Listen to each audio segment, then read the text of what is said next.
കർത്താവിൻ്റെ അതിപരിശുദ്ധമായ നാമത്തിന് മഹത്വം കൊടുക്കാം. വീണ്ടും ഒരു ദിവസം കൂടി ദൈവമായ കർത്താവ് നമ്മുടെ ജീവിതത്തിലേക്ക് നീട്ടിത്തന്നിരിക്കുകയാണ്.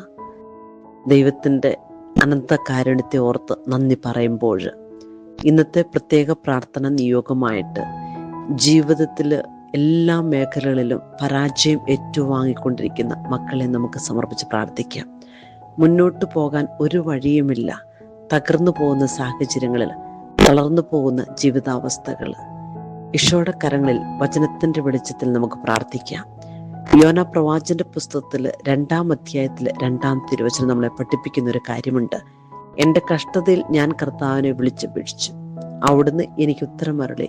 പാതാളത്തിന്റെ ഉദരത്തിൽ നിന്ന് ഞാൻ നിലവിളിച്ചു, അവിടുന്ന് എൻ്റെ നിലവിളി കേട്ടു.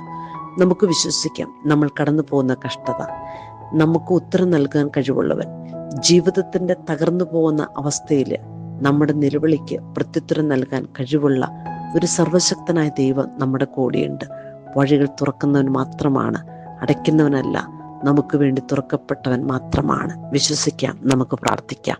നല്ലൊരു ദിവസം ദൈവമായ കർത്താവ് വചനത്തിന്റെ വെളിച്ചത്തിൽ നമുക്ക് ഓരോരുത്തർക്കും പ്രദാനം ചെയ്യട്ടെ.